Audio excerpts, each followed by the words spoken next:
Hello, hello. I am Pat626, and I'm a DJ. I host Subculture Shock and Subculture Shock Recharge. But long before that, I loved going to clubs. I still do, it's just hasn't been a club to go to in the pandemic. And I remember a long time ago when I was first going to a small little club in the basement of a sushi restaurant. I wore the t-shirt of the band that was performing that night, and some guy came up to me and in an aggressive, loud, brash voice said, "Oh, don't be that guy." Well, here's the thing. I can't be that guy because I'm not a guy. I am the professional Fanby. I just love music and I love talking about it, and that's what I'm going to do tonight about the new Ashes Fallen release. For those of you not paying attention, Ashes Fallen started out as James Perry. I actually was playing his solo stuff on Subculture Shock, at which point he then was joined by his wife Michelle Perry as well as Jason Shaw. And they create, in my opinion, just some cutting-edge takes on classic goth rock. But that was my take on the previous album. Let's get right into it with their newest album, A Fleeting Melody Out of a Fading Dream. The spotlight's just a target, and what some folks seem to need.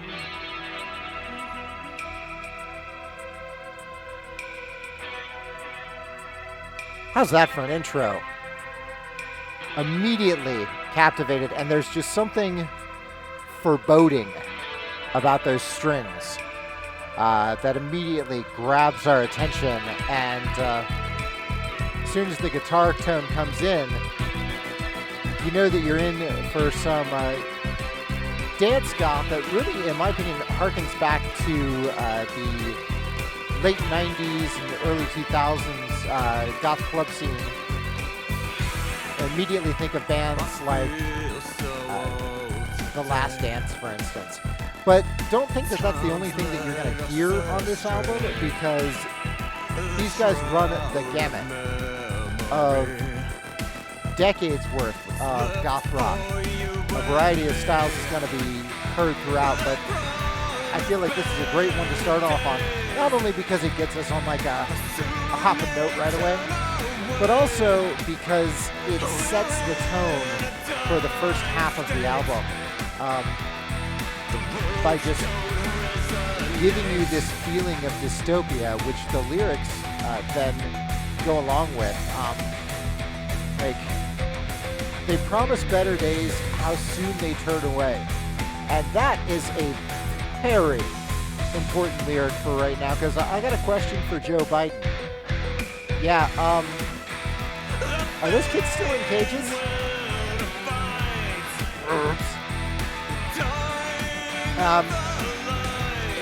I don't think it's specifically about Joe Biden, but rather about how hope is used to win votes, and it's never actually delivered upon.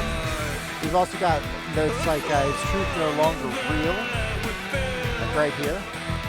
And I feel like that is a reference to alternative facts that was not a concept new to the Trump administration, but it was certainly made famous by it. And then we get the blind eyes are all I see, this plastic society.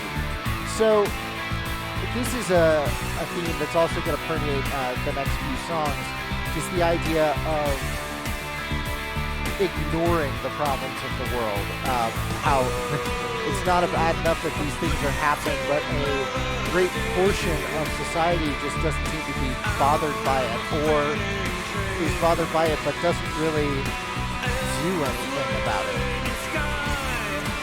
And So the idea of a plastic society can be taken a couple ways. You can think of this as just a fragile society, which is very true, or as one just concerned with things being made quickly and as cheaply as possible, which is also true. So good use of double metaphor there.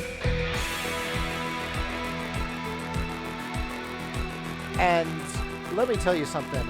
These guys have mastered the art of the breakdown because they know just how to drop the tension right before giving us the final bit of the song that we can all chant around to, like start pumping your fists. And this is also where we get our title here. Roll credits. A fleeting melody out of a fading dream. I don't know if it's about the American dream, but that wouldn't be a bad thought. Wouldn't be a bad idea to think that is such. You should be forgiven for thinking so. And not only is the dream fading, but it's a fleeting melody out of a fading dream. So it's like disappearing twice removed. And it talks about waking up to the nightmare, and yeah, the nightmare is, of course, our lives. And if there was a melody there that we can barely hear, even if it was a lie, we still need to stand our ground because the alternative is, total destruction. Now this swings right into what may be, in my opinion, the quintessential goth chant song. Like, not only is the riff just really killer, but the chorus is something that we're all going to be able to sing along with as our clubs start opening again. That said, while this does seem to sound like the quintessential We're Alone track, I'm going to be honest that a lot of political songs I'm actually not a big fan of, which is weird considering I'm a very political person. But it makes me think of songs like Uprising by Muse, which is a chant song that's very dancey and everyone can chant along with it, but it actually has no political specifics in it, which means it can be co-opted by any agenda, which is kind of silly, because if you're going to say something, then say it, stand up for it. Don't just, get everybody riled up and then not really do anything about it or point them in any direction. Luckily, we're dealing with Ashes Fallen here and not Muse, and they do manage to turn us somewhere. The second verse of this song kind of turns the trope on its head because it's poking holes in narrators of these other songs that I dislike. As this narrator tells us not to get sentimental, it's like people tell us, don't get so upset about this, it's just the way it is.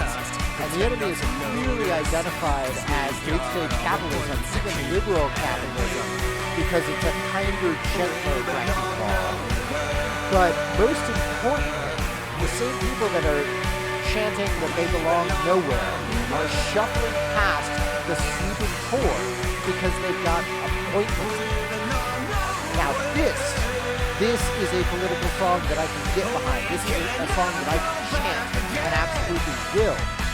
Because all of your chanting and posturing and complaining doesn't mean dick if you're not willing to do anything about it, if you're not willing to see the other people who are suffering along with you, if you ignore them. That's a huge problem. So you've got to kind of stand up. The funny thing is that if we belong nowhere and we join together with everybody else that belongs nowhere, maybe we'd all get somewhere. Maybe we could all then go in a positive direction. But as long as we're only focusing on ourselves, we're never going to belong to anything, and we're going to keep getting crushed by everything on top of us. So this is a song, I'll be honest, I actually, I'm not doing the whole album tonight because I can't fit it into a half an hour. and I initially skipped over this one to do a different track, and then I ended up chanting this song all this past week, and it's really kind of become important to me. I do love the beginning of it. It kind of reminds me of the Touched by the Hand of Goth Volume 1, a lot of the songs on there, which is where I first got introduced to goth music.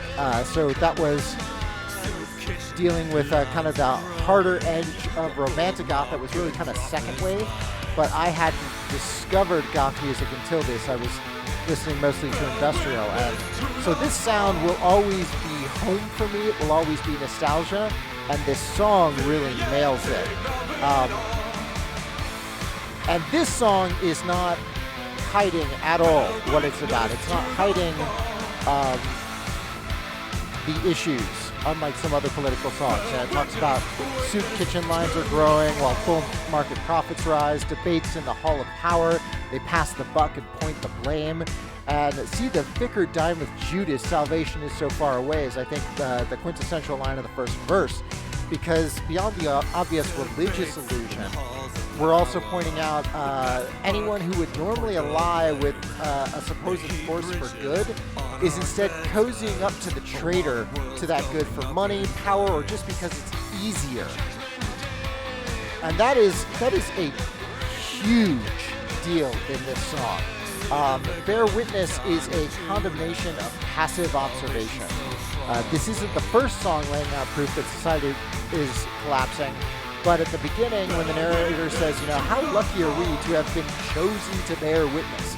It's sarcastic, but it also implies that we think our only job is to watch society fall. Who chose us? Did somebody come down and say, hey, this is now your job to bear witness? No, we just decided, okay, we're just going to watch society fall, okay? This is an abdication of responsibility.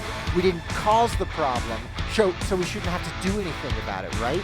But those causing the problem won't change anything if it's not in their interest to do so. And that's the power that we hold. And I'm not just talking about capitalism and the rise of the 1%. I'm not just talking about wars. I'm talking about all forms of oppression and abuse, racism, sexism, rape, murder, emotional abuse. And if you're watching it and you're not doing anything about it, even if this person is your friend that's doing it, even if it's your bandmates or your family or the head of your favorite label or whatever, you can't just watch it. And Harry really belts out that line here right after this killer guitar solo, and we get the repeat of the chorus, but then this next line is the one that's been going through my head for the past week, as a lot of things kind of explode in my face, because it's not enough to say we care. It's not enough to stand and stare. I just see so many people kind of going, okay, well, I'm not involved with this, so I'm going to stand out of it. But you can't say Black Lives Matter and then not stand up to your,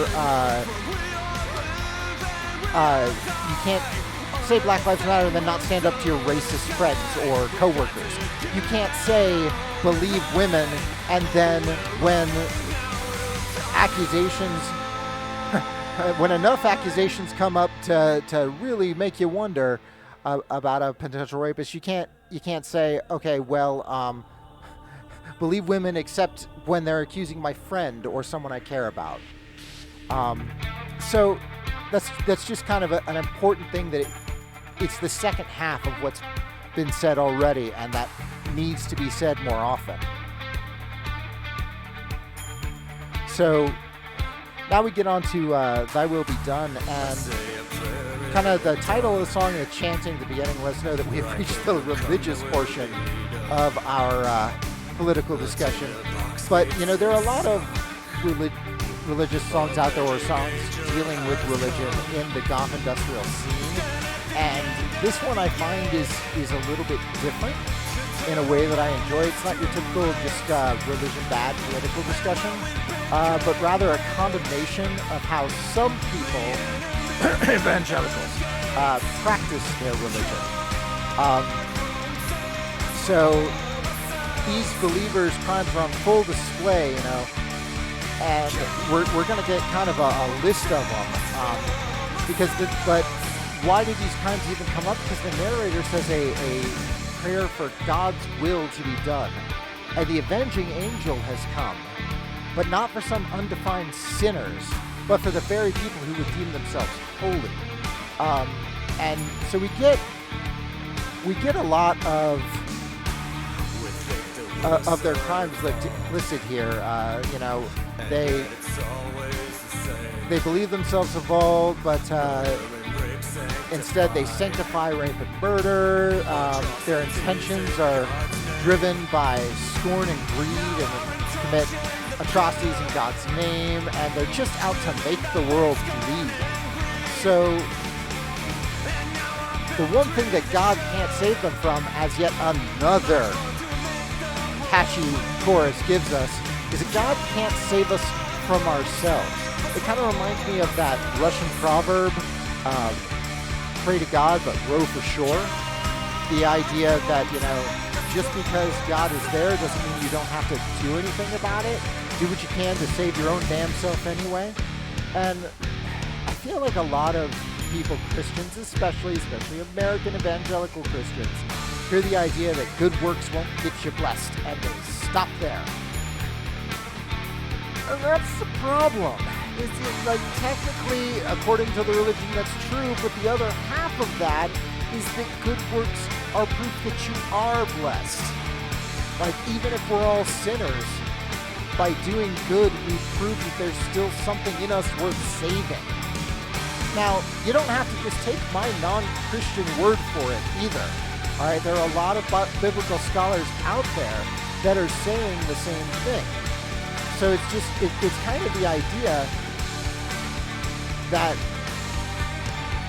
you can't just say, all right, well, I believe in God, and then do things that are absolutely non-Christ-like. Like a reminder that whenever someone says, what would Jesus do? Flipping over tables and hitting bankers with a whip is a completely acceptable response. All right? So make sure that if you're gonna preach the word, you also live the word, basically, because as Ashes Fallen tells us, God won't save us from ourselves. And they do it with such a groovy little tune there, too. I've been talking a lot about the lyrics like I always do because I'm an English major, not a music major. But this song just does evoke like that perfect mood. Like it is a theme song for the apocalypse, and that works pretty well for the whole song. So we're going to jump ahead to the second half of the album. And I keep talking about halves of the album, and there's kind of a reason for that. Because you can tell right from the phone line there, and then just how the music has gotten a little rougher and grungier and more in your face, that this is a huge tonal shift from what we've been listening to that's going to last for the rest of the album. That's going to be true lyrically too. For the most part, we're going more personal, less political. The music is less polished and more in-your-face rock. And truth be told, the first time I listened to this, I wasn't sure why they did it this way. Because, like, the political anthems, they're top-loaded instead of being mixed throughout the whole album. So then I started thinking, man, this almost sounds like two EPs, smashed together. And man, why does that sound familiar to me? Oh, wait a minute. Of course. We don't think about this anymore. My younger viewers may not remember the analog days. But once upon a time, when we listened to albums on vinyl and on cassettes, there were two sides to the album. And that's kind of a neat thing that this album does, because I realized that the song Human Condition is Critical is kind of a good end to an album, but not quite like as strong as the end of this album, Requiem. And this song is a really good opener, but definitely not as strong as Stand Your Ground. Instead, it's just it reminds me though of like how the A-side would end with something that was like, it gave you a feeling of closure, but it makes you want to move on and listen to more, so you flipped it on to the other side and you got going again. But a lot of artists would change how each side of the album sounded because they were split apart. So I don't know if Ashes Fallen did this on purpose. I really can't tell it for certain, but it does work because, like I said before, that this is a celebration and an evolution of a variety of different kinds of goth rock. And I know James Perry is at least a similar age to me, as are the rest of the members.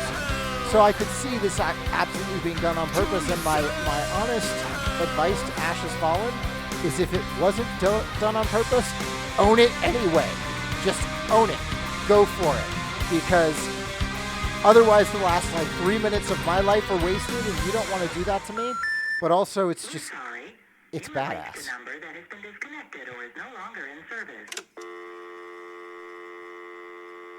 So this song is, in my opinion, one of the like deepest on the album. And that's actually saying something, because it sounds like your standard goth rock fare about vampires, but only if you're not paying attention to the lyrics, which is actually ultimately the point. And so as someone who doesn't know a whole lot about the history of horror movies, yeah, I know, take away my goth card, I assumed the former on the first listen. I was like, all right, Vampira, cool. This is a song about vampires. I didn't really pay attention to the verses, but I was shaking my head to the chorus. It was cool. But on the second listen, I was able to break away from the killer riffs and the chorus with the rhyming so slanted that it needs a breathalyzer dust, and actually listened and found some really interesting things here. We had Cinderella of the Valkyrie, like the dance theme. Dark Seductress of the Tiny Screen, wait, television? They took it all from you. Another in your place, you never got your due. Replaced by a younger face. Holy shit, is this a real person? And yes, it turns out this is a real person, which leads us to our new segment, History That Music Taught Me. Vampire is not just a cool name, but actually was the stage name of, or main character created by Mylan Irving. She was an actress who in 1953 attended Leslie Horton's annual Valkyrie Masquerade in a costume based on Morticia Addams.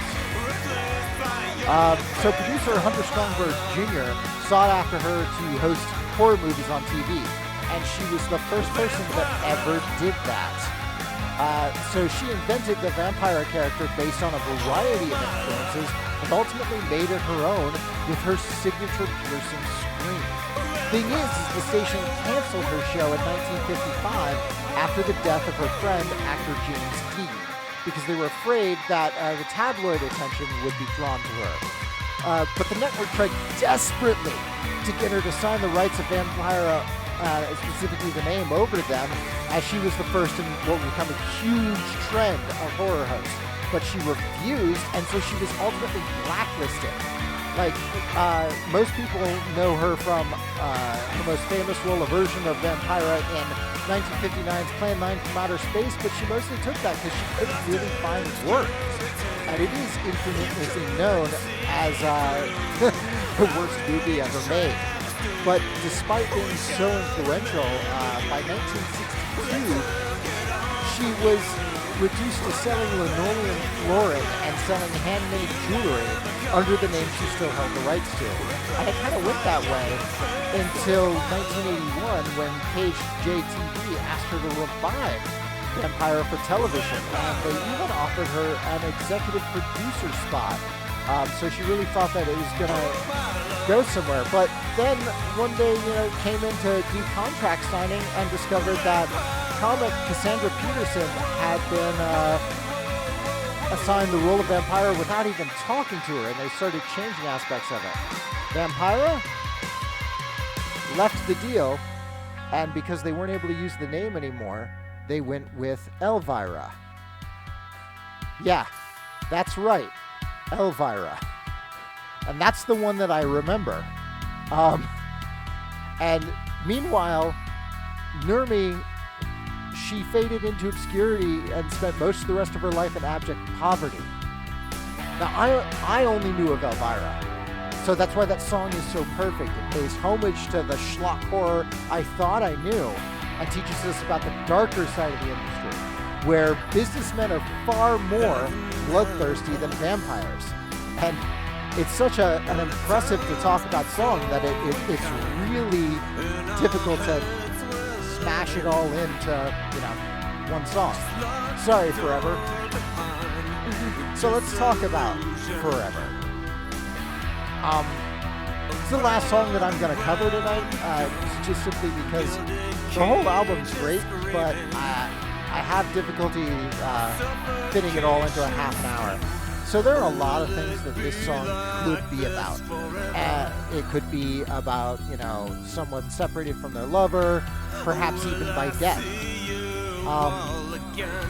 Unfortunately, it's one of those songs that, because it was probably written during 2020, or at least it came out on an album in 2021, it's really easy to assume that it is about the pandemic. And we can't say for sure, but there are some things in the lyrics that make me think of that, and I can at least relate it to it. And it makes it more relatable to me, the listener. So I feel like a lot of us are going to be able to relate to the song because of it. Will it be like this forever? When will I see you once again? The walls are closing in, like every day, just like the last. Very true. But the idea of paranoia loves a void is probably my favorite lyric in the song, because the longer we go without seeing each other, the longer we go without talking to each other, the easier it is to remember or to feel like everything's bad,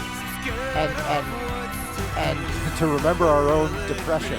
I talked about that a while back when talking about Devours. It's kind of that same concept of left in our own heads, we're often going to believe the worst.